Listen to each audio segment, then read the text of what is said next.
Hello everybody and welcome back to the Ultimate Fashion History with me, Amanda Halley, and what is becoming my very favorite episode to do every year. Yes, it's the holiday edition of What We're Into, and we have a festive sleigh ride in store. I am so full of festive spirit that this episode could actually be called The Halley and the Ivy. Yes, this episode is a bulging stocking full of everything that's delighted me, inspired me, or touched me in the final month of the strangest year we've ever had. And can we, or even should we, celebrate the holidays in the year of COVID? Well, I say yes, because if there's anything that we've learned this year, it's to grab the good times with both hands and be grateful for what we do have and what we can do. So let's have some fun, and let's start with some fashion.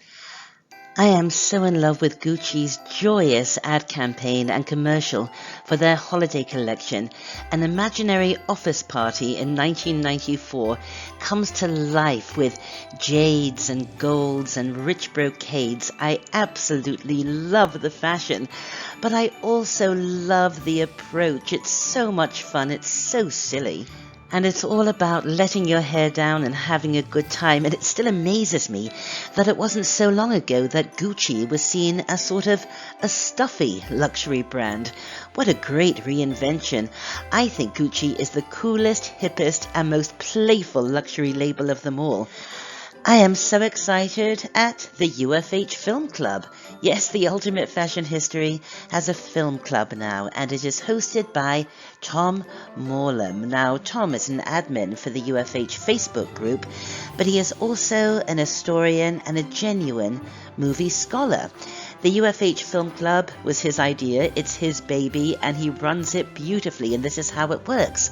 First, everyone watches the movie, and then at an assigned time, they get together on Facebook's Messenger Room app to discuss the movie. So you access all of this through the UFH Facebook group. So join that group if you want to join the film club. It is so much fun, and thank you, Tom, for putting all of this together. I am so into looking at holiday windows around the world and how visual merchandisers embraced the Christmas spirit while still acknowledging that we've suffered through an awful and isolating year. In a year where we all stayed at home, Galeries Lafayette in Paris takes us on a trip around the world, each window dedicated to the wildlife, art and culture of every continent. BHV, another French department store chain, gives us Christmas in Italy, in celebration of all things Italian, in honour of and respect of Italy and how very hard it was hit by COVID. In London, Harvey Nichols took a sarcastic approach to the year as a whole, with its minimalist bar humbug windows and Bring on 2021, whereas Liberty's lovely windows remind us that peace, love and kindness are the best gifts of all. In New York, Saks Fifth Avenue continues with its spectacular light show, and its windows this year are titled This Is How We Celebrate. The we being New York, a city that was brought to its knees by the virus, but refused to go down without a fight and rose like a phoenix against all the odds. And as a former New Yorker, I love this idea, and for sheer glamour, Cartier New York gets my vote. This photo was taken by the very talented photographer Richard Render, and thank you, Richard, for letting me share your wonderful photo, in the hopes that you'll forgive me for doing this to it, because when I saw the Cartier Panther so massive and languidly draped on the jeweler's Fifth Avenue building, I had to include my own massive panther. That's Louis, who, as some of you might remember, joined us in February of this year. So this is his first Christmas with us. And it's also our first Christmas with Bo. And because they're both rescue cats, it could be their first proper Christmas ever. Do they have their own stockings? Oh, You know they do. And just to return to the holiday windows around the world for a second, we discovered this amazing channel called The Watched Walker, and basically someone walks around London with a GoPro saying nothing, and you sort of walk with them in real time and see everything that they're seeing. And The Watched Walker has just uploaded a series of videos of strolls through London at night looking at the Christmas windows. It's just like being there. What other festive things am I into this month? Our new Christmas tree. The old tree perished. It was on its last legs anyway. And this year, it was a blank canvas to start a new Christmas tree concept. And I went for this based on Andy Williams' Christmas specials and my heartfelt belief that underneath everything, we all live in a marshmallow world made for sweethearts. We just finished watching the new HBO documentary on the Bee Gees, How Can You Mend a Broken Heart? And after we watched it, we understood why everybody's talking about it. It is wonderful. What a classy documentary. And it really serves to remind us all that, forget about Saturday Night Fever. That notwithstanding, the Bee Gees really were, after Lennon and McCartney, the most prolific and successful songwriters in the pop era. Think about all of the songs they wrote for other people. I think we often forget when we hear a beloved song by somebody who wasn't the Bee Gees, that it was written by the Gibb brothers. Anyway, I highly recommend this documentary. We loved it.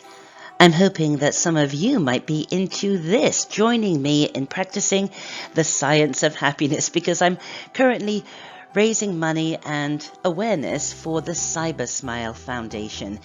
The Cybersmile Foundation is a charity that counteracts cyberbullying with education and, most importantly, help for victims of cyberbullying. And don't think it's just for kids or teens. Adults can be the victims of cyberbullying, and all of it has real-life consequences, some of which are very serious. And the more money that Cybersmile raises, the more they can stop this hateful practice of cyberbullying. It's not just online, real-life consequences. So spread the word. What else are we into? I am really into former Vanity Fair editor Graydon Carter's new online magazine, Airmail. It's what good journalism on culture and art and fashion and politics used to be. I'll leave a link. You will love it. What have I been watching? We've gone back to the very start of Foyle's War. We went back to Season 1, Episode 1, and you know what? Watching Foyle's War has kind of put this year into perspective, I can tell you. If you've seen it before, it really does bear watching again. And if you've never seen it, please give it a go. I think it might be the greatest TV show that ever was or ever could be, along with Endeavour, Game of Thrones, and CSI, of course. What else are we into?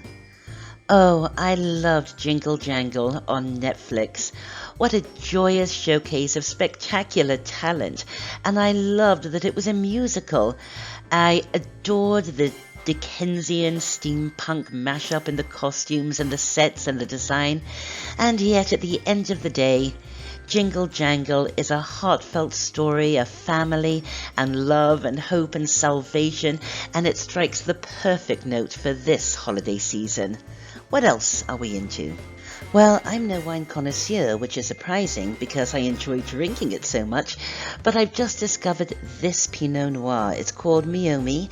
It's a blend from California. It launched in 2013, but I've only just discovered it.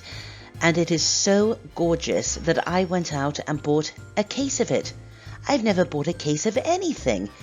It made me feel quite grown up, actually. Anyway, it's the perfect wine, smooth and fruity, but with a rich cherry undertone to snuggle up with in front of Foyle's War. That's what I'm doing.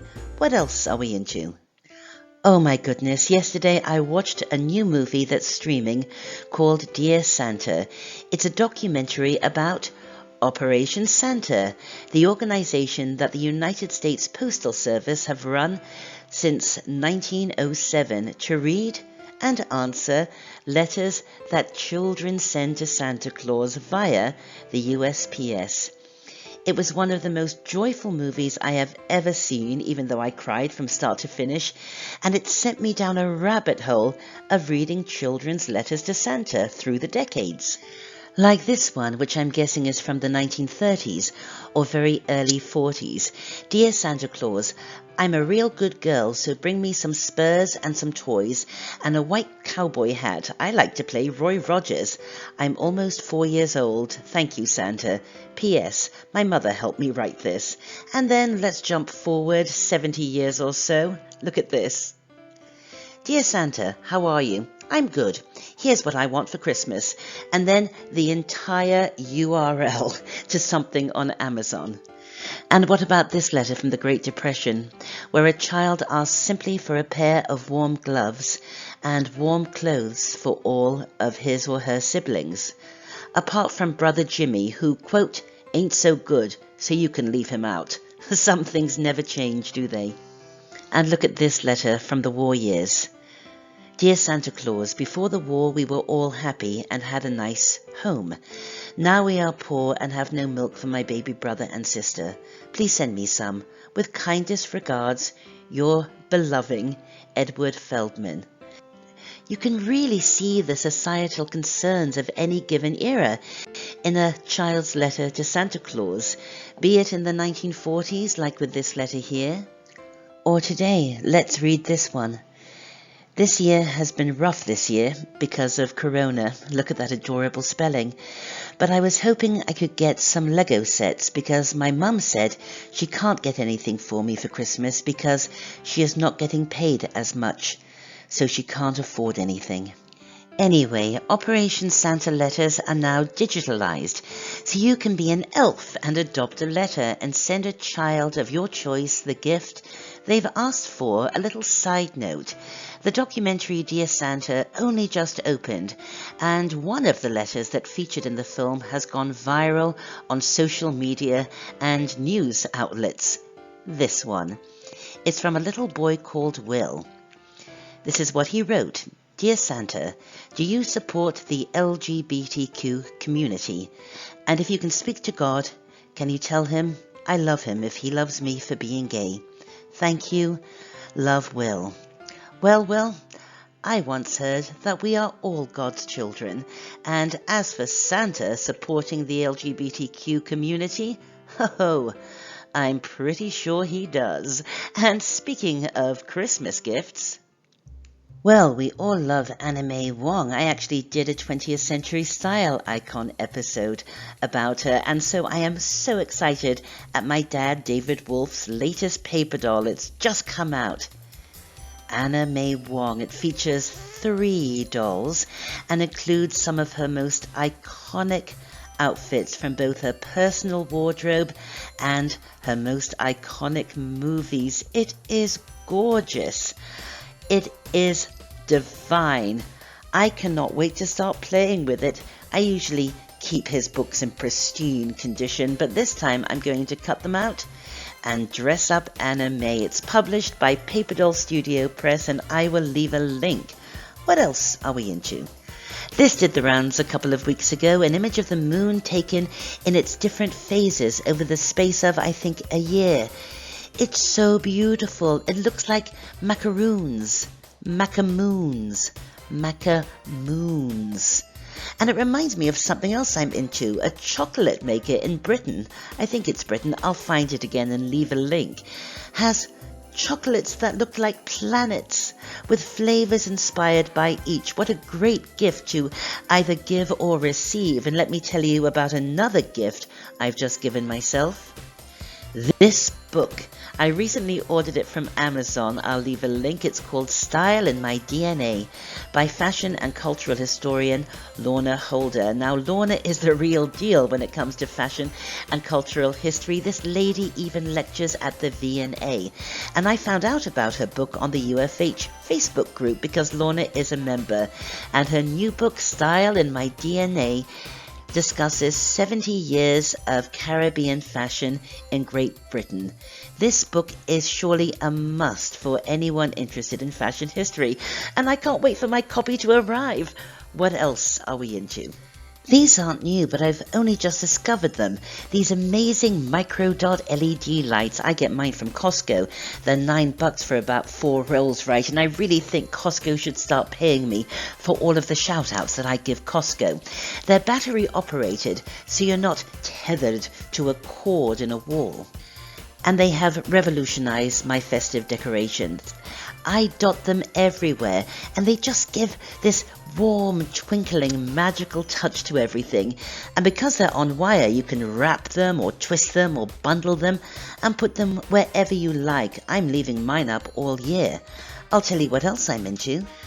Iris van Herpen's costume designs for the Dutch National Ballet. So beautiful, and they move like liquid on the human form as the dancers dance. Say goodbye to the stiff tutu. These designs are sublime. Moving on. We just watched the new version of David Copperfield by Armando Iannucci, and we loved it. I thought I'd seen so many versions of David Copperfield that I didn't really need to see another, to be honest, but I was so glad that we watched it. It was visually gorgeous and has a wonderful cast. Dev Patel plays David Copperfield, Peter Capaldi is Mr. Micawber, the beautiful and charming Rosalind Eleazar plays Agnes. Ben Whishaw is unrecognizable as the creepy Uriah Heep. Hugh Laurie is Mr. Dick, and Tilda Swinton knocks it out of the park as the donkey-hating Betsy Trotwood. I highly recommend it. Do you want to see the best toy I've seen all year? Never mind the PlayStation 5. What child wouldn't want? This, the Discovery Channel Shark Week Adventure playset, with a bunch of sharks, a boat, and a couple of hapless divers. Who wouldn't love this? I'm 55, and I want to play with it in the bath. And you know what?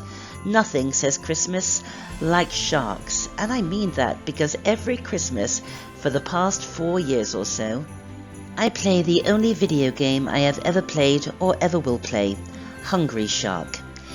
It is mindless, yet strangely satisfying, and I've come to believe that playing Hungry Shark every Christmas, its mindless pointlessness at the core of its genius, clears my mind for the new year. I've got some good news. I think I have finally mastered my antipasto board. This looks like it's from one of those fancy food magazines, doesn't it? But it isn't. This is actually mine. I did this board. I have mastered the board. And it's so easy to do. Just get a bunch of stuff. Pate and figs and meat and cheese and pickles and mustard, and throw everything down in a way that looks rustic, even though it takes a while to make it look so pretty. I love the rustic board. I am obsessed with the rustic board, and I think I have mastered it. There's more good news. I still have my massive crush on Seth MacFarlane, and Seth has been busy this year in isolation because he's brought out not one but 2 new albums. The first is a series of duets with the wonderful Liz Gillies, appropriately named Songs from Home, but even better, there's this one. Great songs from the stage and screen. But these aren't the obvious numbers. There's no Enchanted Evenings here. He's disinterred some of Broadway and Hollywood's less remembered musicals and songs. And the album is sublime. I love you, Seth. Tell you who you might love. Lil, a young British YouTuber with a lovely channel called Lil's Vintage World, where she talks about everything from fashion to books and everything in between. She is charm personified, and if you love all things vintage, you will be delighted by Lil's Vintage World. I'll leave a link. Before we do the food of the month, the cocktail of the month, and the style icon of the month, it's time to send out my seasonal thanks, gratitude, and love to 4 amazing people who make the UFH group happen. Head admin Kendall, who is truly my rock, the wonderful Danelle, my lovely Tom, the 3 of whom have recently been joined by my actual real-life sister Nicole, who threw herself into the role of admin when the group grew. And guys, I don't let you know nearly as often as I should just how much I count on you and love you, and well, thank you. I'd be so screwed without you. All right, there are more gratitudes to come a little later on, but now, the food of the month. Yeah, it's turkey and stuffing month and all of that, but I am excited because I just discovered Chicken Chasseur. Chicken Chasseur, yes, the 70s called it, wants its chicken back, but it's not getting it back because I have fallen so in love with this melt-in-your-mouth mix of chicken and mushrooms and tarragon and brandy and white wine, and I'll leave the recipe.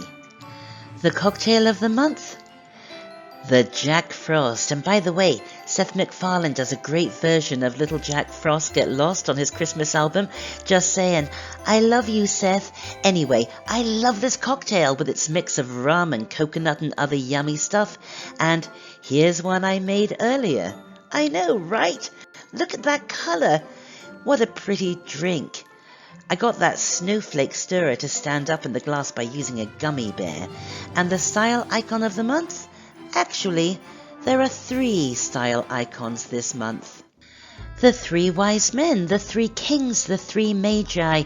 When I was a very little girl, I always put dibs on placing the 3 kings on our nativity set. Such was the fabulosity of their sumptuous, exotic garb. No matter where in history we find them, no matter what form they may take, the 3 wise men are always working that eclectic, exotic sort of ballet russe vibe. As UFH Facebook group member Pippa so brilliantly put it, they were always on point. Well, I hope you enjoyed that episode of What We're Into. It was very festive, wasn't it? Before I sign off, I just want to take this opportunity to thank all of you so very, very much for watching the channel, for watching UFH this year. It has been a very challenging year for so many of us. For some, it really was a tragic year because they lost people who were near and dear to them. I think for most of us it's been challenging, hasn't it? But one of the things that genuinely helped me get through it was all of you. I was making the episodes, and knowing that you were watching them really did help me feel connected to the world, basically. I owe you more than you could possibly guess. I want to thank you all from the bottom of my heart for watching the UFH, for clicking like, for joining the Facebook group, for sharing the episodes, because all of those things, they make me feel very good about myself. And I hope that during this odd year that the UFH has brought a smile to your face now and again. I wish you a happy holidays, all of you, to you and your loved ones and your significant others and your kids and your parents and your cousins and your pets. I'll be back in 2021, and until then, Happy New Year and love to you all.